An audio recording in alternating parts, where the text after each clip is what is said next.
इयत्ता 10वी पाठ चौथा उपास। या पाठाचे लेखक आहेत पु ल देशपांडे। स्टूडेंट्स, ये वीडियो में सिर्फ रीडिंग है, एक्सप्लेनेशन के लिए अलग से वीडियो बनाया जाएगा, वो आप देख लीजिए। उसका डिस्क्रिप्शन में लिंक मिल जाएगा आपको, वहाँ से आप देख सकते हैं। माझ्या खाजगी उपोषणाची हकीकत चाळीत जाहीर झाली आणि येता जाता ही माझी नाही ती भानगड आहे, उगीच हात दाखवून अवलक्षण आहे, पेललं नाही तेव्हा खाजगी झालं, अशी वाक्ये माझ्या कानावर येऊ लागली। पण मी कोणत्याही टीकेला भीक घालणार नव्हतो। 181 पौंड रात्रंदिवस ते कार्ड माझ्या डोळ्यांपुढे नाचत होते। वजन कमी झाले पाहिजे या विचाराने माझी झोप उडाली। झोप कमी झाली तर वजन उतरते या विचाराने मला त्याचेही काही वाटत नव्हते। मी पूर्वीसारखा गाढ झोपत नाही यावर धर्मपत्नीचा मात्र अजिबात विश्वास नव्हता।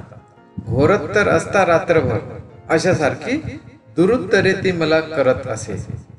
2 महिन्यात 50 पाऊंड वजन कमी करून दाखवीन तर खरा, अशी भीष्म प्रतिज्ञा करून मी आहारशास्त्रावरच्या पुस्तकात डोके घालू लागलो। प्रोटीनयुक्त पदार्थ, चरबीयुक्त द्रव्ये वगैरे शब्दांबद्दलची माझी आस्था वाढू लागली।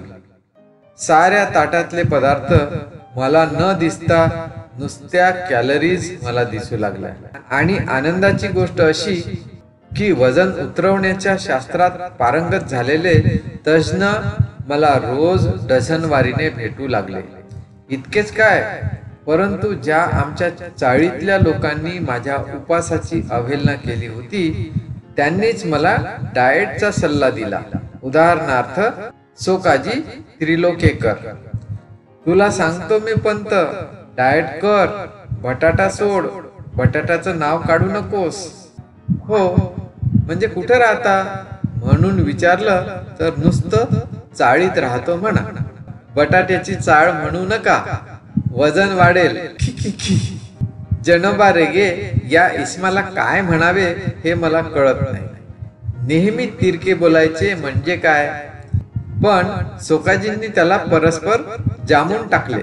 ए इडियट, सगळ्याच गोष्टीत जोक काय मारतोस नेहमी? मी सांगतो तुला पंत, तू बटाटा सोड। मी काय काय सोडले असता माझे वजन घटेल याची यादी बटाट्यापासून सुरू झाली।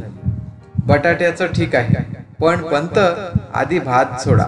एक सल्ला, भातानं थोडंच लठ्ठ व्हायला होतं। आमच्या कोकणात सगळे भात खातात, कुठं आहेत लठ्ठ? तुम्ही डाळ सोडा, काशीनाथ नाडकर। मुख्य म्हणजे साखर सोडा। मी सांगू का? मीठ सोडा, लोणी, तूप सोडा। एका आठवड्यात 10 पौंड वजन घटलं नाही तर नाव बदलीन। आमच्या हेड क्लार्कच्या वाईफचं घटलं। तेल आणि तळलेले पदार्थ आधी सोडा, बाबू काका। दिवसात झोपणं सोडा, खरं म्हणजे पत्ते खेळायचे सोडा, बसून बसून वजन वाढतं। मी मात्र या सर्व जणांचे ऐकून मनाचे करायचे ठरवले होते।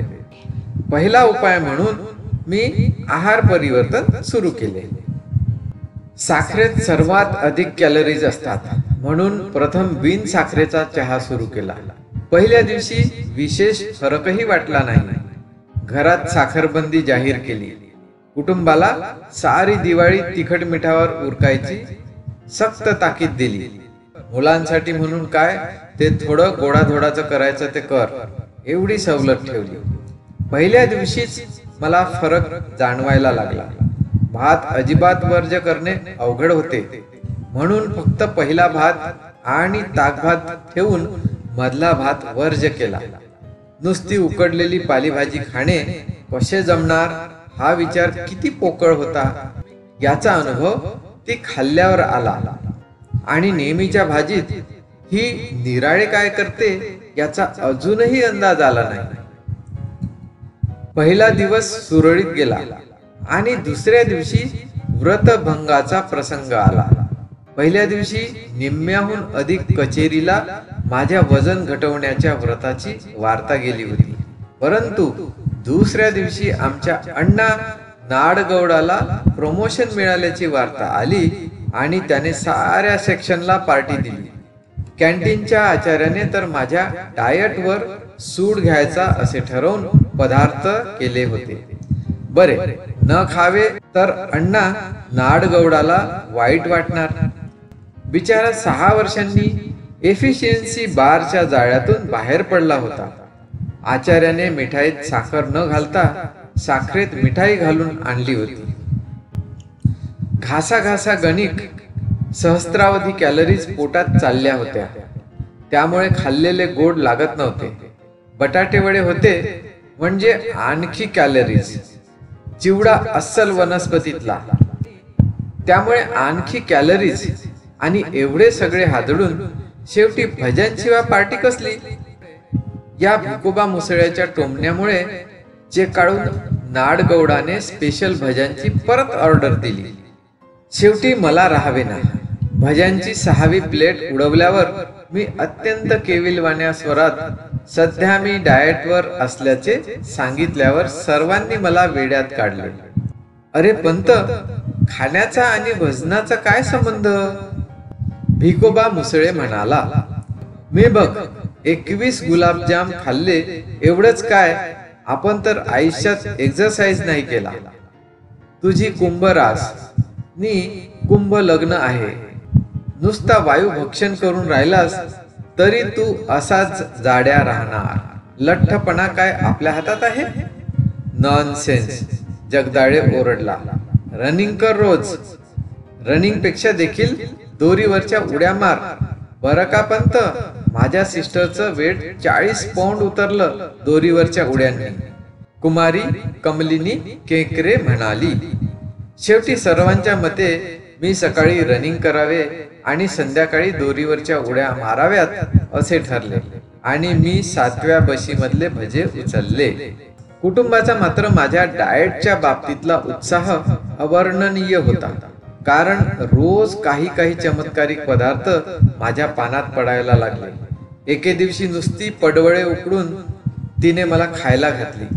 शेवग्याच्या शेंगा, पडवळ, भेंडी, चवळीच्या शेंगा वगैरे सडपातळ भाज्यांचा खुराक तिने चालू केला. कोबी, कॉलीफ्लावर वगैरे बाळसेदार मंडळींची स्वयंपाकघरातून कालपट्टी झाली. सकाळचा चहा देखील सुरुवातीला होता तसा राहिला नाही. बिनसाखरेचा चहा इतका कडू लागत असेल अशी यापूर्वी कधीच कल्पना आली नाही मला.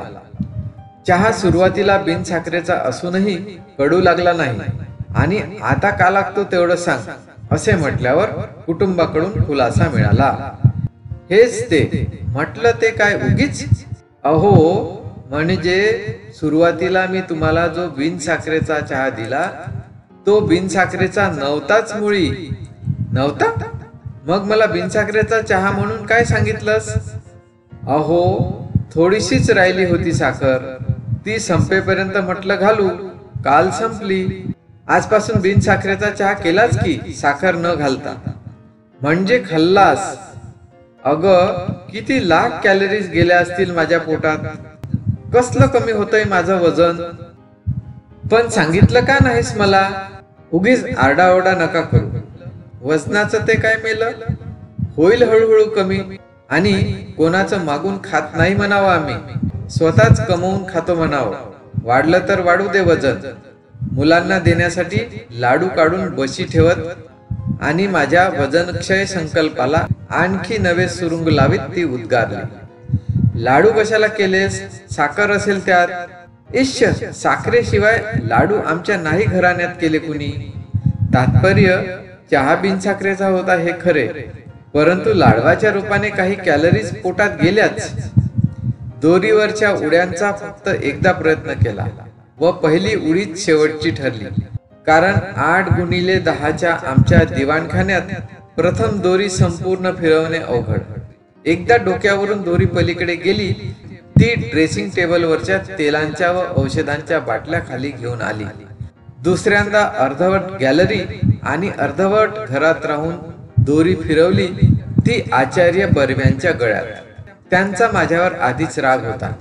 मी उपास करतो हे कळल्यावर चाळीतली सारी मंडळी समाचाराला येऊन गेली, परंतु आचार्य बाबा बर्वे शेजारच्या खोलीत असूनही आले नाही, कारण उपवास हे त्यांचे खास राखीव पुरण होते. हा दुष्टपणा माझ्या गळ्यात दोरी अडकवून केला हे ठीक झालं, पण तुमच्या वयाला न शोभणाऱ्या ह्या धिंगामस्तीला दुसरा कोणी माझ्यासारखा बळी पडला असता तर तुमची धडगत नव्हती. मी तुम्हाला क्षमा करतो, पण मी हे मुद्दाम केलं नाही आचार्य.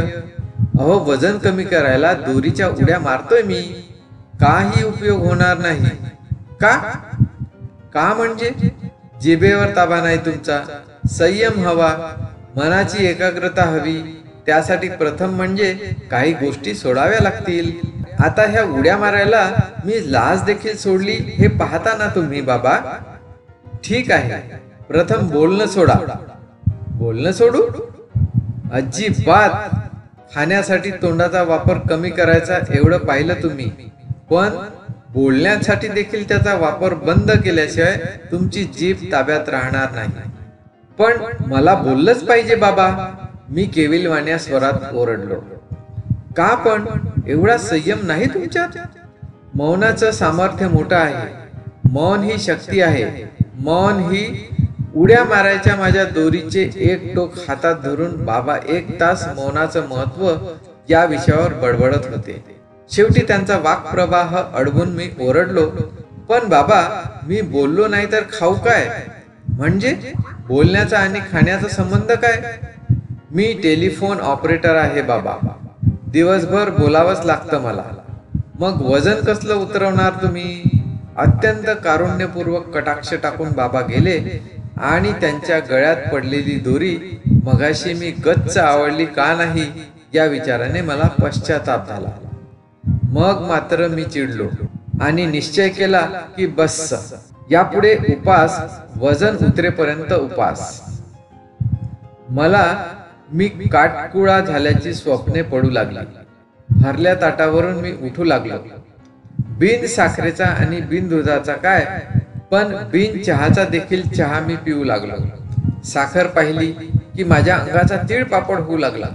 केवळ फळांवर मी जगू लागलो. लिंबाचा रस तर मला अमृतासारखा वाटू लागला. धारोष्ण दुधासाठी मी अधूनमधून अंधेरीच्या गोठ्यात जाऊ लागलो. दोरीवरच्या उड्या केवळ खालच्या मजल्यावरील मंडळींच्या दुष्टपणाने व आकसाने केलेल्या तक्रारींमुळे थांबवाव्या लागल्या.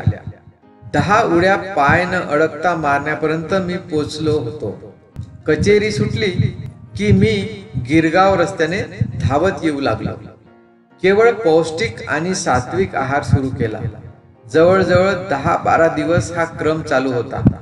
माझ्यातला फरक मलाच कळत होता. लहान मुले बी पेरले की रोप किती वाढले हे रोप उपटून पाहतात, त्याचप्रमाणे रोज संध्याकाळी काट्यावर वजन करावे असे वाटत होते मला. पण मी ती इच्छा दाबून धरली. बरोबर 1 महिन्याने मी वजन करणार होतो. 1 महिनाभर तुपाचा थेंब माझ्या पोटात जाणार नव्हता. केवळ दूध. दुर्दैवाने रोज गाईचे धारोष्ण दूध मिळण्याची सोय नव्हती, पण एकूण आहार व्रत जोरात चालू ठेवले. पंधरवडा भरात फक्त 2 वेळाच साखर भात झाला. एकदा सोकाजीने चोरून कोळंबी भात चारला व खालच्या मजल्यावरच्या भाऊजी पसरटवारांनी एकदा नागपुरी वडा भात पाठवला होता. एवढे अपवाद वगळल्यास भाताला स्पर्श नाही केला.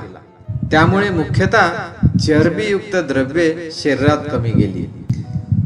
माझा एकूण निश्चय पाहून चाळीतल्या मंडळींचे आदर दुनावल्याचे माझ्या सूक्ष्म नजरेतून सुटत नव्हते. जी मंडळी माझ्या डाएटची आणि उपासाची चेष्टा करत होती त्यांनीच पंत फरक दिसतो अशी कबुली द्यायला सुरुवात केली. जनोबा रेंग्यासारख्या अत्यंत कुचकट शेजाऱ्यालाही पंत भलतेच काय हो रोडावलेत असे मान्य करावे लागले. मंडळींच्या प्रशस्तीने मला भीती वाटत होती ती एकाच गोष्टीची, म्हणजे मूठभर मांस वाढण्याची. पण असली तुरळक तारीफ ऐकून मी चळण्यासारखा नव्हतो. इतक्या असामान्य मनोनिग्रह आणि जिव्हा नियंत्रणावर कमीत कमी 20 ते 25 पौंडांनी तरी माझे वजन घटले पाहिजे अशी माझी खात्री होती व त्या खात्रीने मी आमच्या ऑफिस समोरच्या वजनाच्या यंत्रावर पाय ठेवला आणि आणेली टाकून तिकीट काढले. महिन्यापूर्वी याच यंत्राने माझे वजन 181 पौंड दाखवले होते. 1 महिन्याचा उपास, निराहार, शास्त्रोक्त आहार, दोरीवरच्या उड्या इत्यादी उग्र साधना केल्यावर आज तिकिटावर वजन मिनिटभर माझा विश्वासच बसेना. 192 पौंड आणि भविष्य होते. आप बहुत समझदार और गंभीर है. हल्ली मी वजन आणि भविष्य या दोन्ही गोष्टींची चिंता करायचे सोडून दिले आहे आणि विशेषतः डाएटच्या आहारी तर या जन्मात जाणार नाही. छे छे, वजनाचा मार्ग भलत्याच काट्यातून जातो.